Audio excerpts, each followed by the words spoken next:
നമസ്കാരം. മലയാളി വാർത്ത ഇൻസൈഡിലേക്ക് സ്വാഗതം. പണിപാളിയെന്നാണ് തോന്നുന്നത്. ഇതാ മുങ്ങുന്ന LDF കപ്പലിൽ നിന്ന് CPI എടുത്തു ചാടുന്നു. LDFിൽ നിന്നിട്ട് ഇനി ഒരു ഗുണവുമില്ല, എങ്ങനെയെങ്കിലും ഇതിൽ നിന്ന് എടുത്തു ചാടണമെന്നാണ് CPI ജില്ലാ കൗൺസിൽ ആവശ്യപ്പെടുന്നത്. CPI ഇടുക്കി ജില്ലാ കൗൺസിലാണ് ഇത്തരമൊരു ആവശ്യം ഉയർന്നിരിക്കുന്നത്. ഇക്കഴിഞ്ഞ ദിവസങ്ങളിൽ മറ്റ് ജില്ലകളിൽ നടന്ന CPI ജില്ലാ കൗൺസിലുകളിൽ രൂക്ഷമായ വിമർശനമാണ് ഭരണത്തിനെതിരെ ഉയർന്നു കേട്ടത്. LDF മന്ത്രിമാരൊക്കെ മോഴകളാണ് എന്ന് വരെ ചില അംഗങ്ങൾ പച്ചയ്ക്ക് തുറന്നടിച്ചു. LDFിൽ നിന്നതുകൊണ്ട് ഇനി പാർട്ടിക്ക് യാതൊരുവിധ ഗുണവുമില്ല എന്നതാണ് പൊതുവികാരം. CPIയുടെ 4 മന്ത്രിമാരും തികഞ്ഞ പരാജയമാണ് എന്ന് ജില്ലാ കൗൺസിൽ വിലയിരുത്തി. ദേശീയതലത്തിൽ കോൺഗ്രസിനൊപ്പം ഇന്ത്യ മുന്നണിയിലാണ് CPI. അതുകൊണ്ട് തന്നെ കേരളത്തിൽ LDF വിട്ട് UDFിൽ ചേർന്നാലും കുഴപ്പമില്ല എന്നതാണ് CPI ജില്ലാ കൗൺസിലിന്റെ വിലയിരുത്തൽ. മുമ്പ് കോൺഗ്രസിനൊപ്പം നിന്നപ്പോൾ 2 മുഖ്യമന്ത്രിമാരെ പാർട്ടിക്ക് ലഭിച്ചിരുന്നു. CPMനൊപ്പം ചേർന്നപ്പോൾ പാർട്ടിക്ക് നഷ്ടം മാത്രമേ ഉണ്ടായിട്ടുള്ളൂ എന്ന് യോഗം വിലയിരുത്തി. രാജ്യസഭാ സീറ്റ് CP സുനീറിന് നൽകിയതിലും രൂക്ഷമായ വിമർശനങ്ങളാണ് പാർട്ടിയിൽ ഉയരുന്നത്. ആനി രാജയെ പരിഗണിക്കേണ്ടിയിരുന്നുവെന്ന് ചില അംഗങ്ങൾ പറഞ്ഞു. CPI രൂക്ഷമായ വിമർശനങ്ങൾ ഉയർത്തിയതോടെ ഇപ്പോൾ LDF മുന്നണി പൊളിയുന്ന ഘട്ടത്തിലെത്തി. പിണറായി വിജയനെതിരെ അതിശക്തമായ വിമർശനങ്ങളാണ് CPI അംഗങ്ങൾ ഉയർത്തുന്നത്. LDF തകരുന്ന മുന്നണിയാണ് എന്ന് തിരിച്ചറിയുന്നത് ഇപ്പോൾ CPI മാത്രമല്ല, CPM സംസ്ഥാന സമിതിയിലും രൂക്ഷമായ വിമർശനങ്ങളാണ് ഭരണത്തിനെതിരെയും പിണറായിക്കെതിരെയും മുഴങ്ങിക്കേൾക്കുന്നത്. പാർട്ടിയുടെ അടിത്തറ പൂർണ്ണമായി ഉലഞ്ഞിരിക്കുന്നു. ഉടനടി തിരുത്തൽ വേണമെന്ന് CPM സംസ്ഥാന സമിതി. മുഖ്യമന്ത്രി പിണറായി വിജയൻ ഉൾപ്പെടെയുള്ള നേതാക്കളുടെ പ്രവർത്തന ശൈലിയും പെരുമാറ്റ രീതിയുമൊക്കെ CPMനെ ജനങ്ങളിൽ നിന്നകറ്റി എന്ന് CPM സംസ്ഥാന സമിതി തുറന്നടിച്ചു.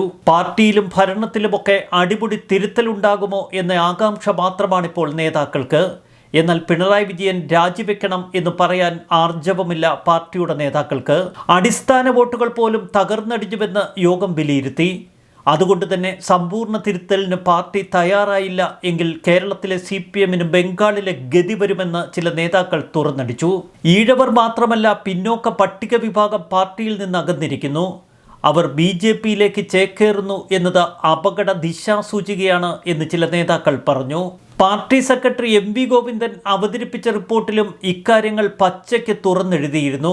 അതുകൊണ്ട് തന്നെ പിണറായി വിജയന് ഇനി എത്ര കാലം ഇങ്ങനെ പിടിച്ചു നിൽക്കാൻ കഴിയും എന്ന സംശയം ബാക്കി നിൽക്കുന്നു. പിണറായി സർക്കാരിന്റെ അതിരുവിട്ട ന്യൂനപക്ഷ പ്രീണനത്തിനൊപ്പം ഭരണത്തിന്റെ ഉന്നത സ്ഥാനങ്ങളിൽ നിന്ന് പിന്നാക്ക പട്ടിക വിഭാഗങ്ങളെ ആട്ടിപ്പായിച്ചുവെന്ന് നേതാക്കൾ പറഞ്ഞു. 2021 നിയമസഭാ തെരഞ്ഞെടുപ്പിൽ മുതലാക്കിയ പൗരത്വ ഭേദഗതി നിയമം ഈ തെരഞ്ഞെടുപ്പിലും ഏക അജണ്ടയാക്കി മുന്നോട്ട് വെച്ചു.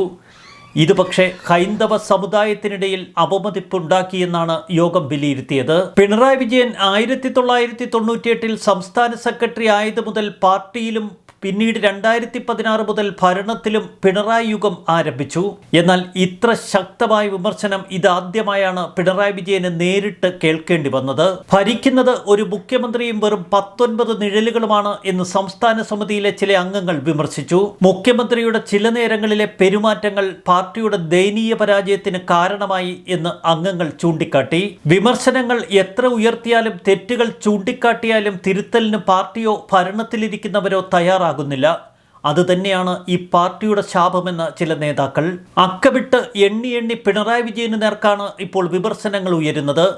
പാർട്ടിയുടെ നേതാക്കൾ മാത്രമല്ല, അണികൾക്കിടയിലും ഇപ്പോൾ അസംതൃപ്തി വ്യാപകമായി പടരുന്നു.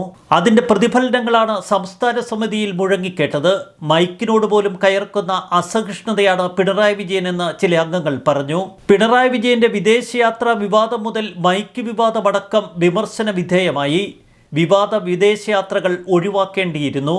നവകേരള സദസ് ആർക്കുവേണ്ടി നടത്തി എന്ന ചില ചോദ്യങ്ങളാണ് അംഗങ്ങൾ ഉയർത്തിയത്. മൈക്കിനോട് പോലും കയർക്കുന്ന തരം അസഹിഷ്ണുത ജനങ്ങൾക്കിടയിൽ പാർട്ടിയോട് തന്നെ അവമതിപ്പുണ്ടാക്കി.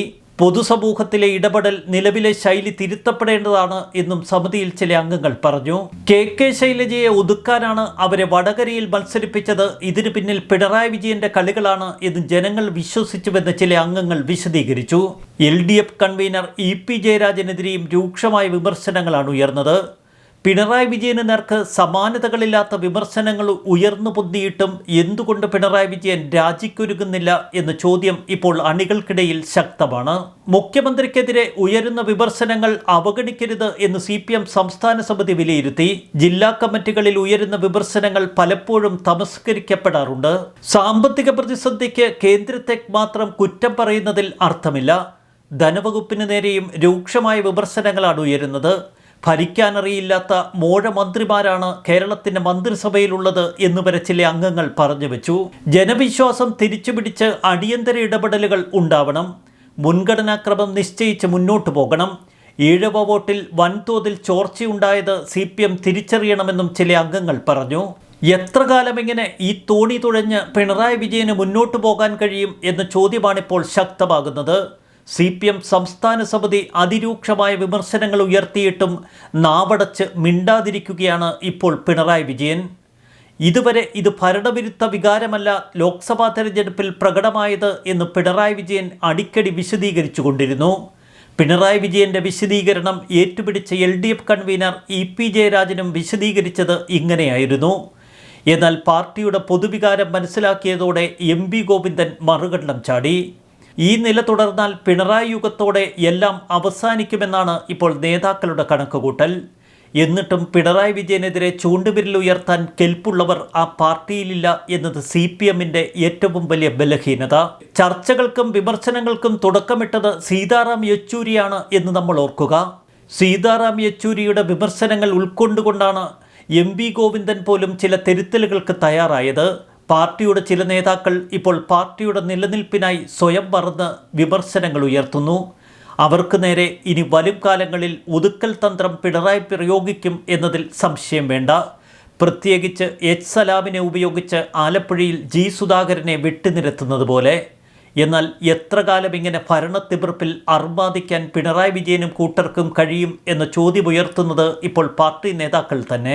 വല്ലാത്ത അവസ്ഥയിലൂടെയാണ് കേരളത്തിലെ CPMൻ്റെ ഇപ്പോഴത്തെ പോക്ക് എന്ന് വ്യക്തം. CPM സംസ്ഥാന സമിതിയും വിവിധ ജില്ലകളിൽ നടന്ന CPI ജില്ലാ കൗൺസിലുകളുമൊക്കെ വിരൽ ചൂണ്ടുന്നതും ഇതിലേക്ക് തന്നെ.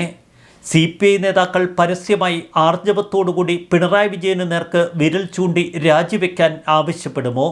അതിനുള്ള ത്രാണിയില്ലാത്തതുകൊണ്ട് അവർ LDFിൽ നിന്നോടി UDFിൽ ചേക്കേറാനുള്ള സാധ്യതകളാണ് ഏറെ. 2026 മുന്നണി സംവിധാനങ്ങൾ എങ്ങനെയായിരിക്കും എന്ന് കാത്തിരുന്ന് കാണാം. ന്യൂസ് ഡെസ്ക് മലയാളി വാർത്ത ഇൻസൈഡ്.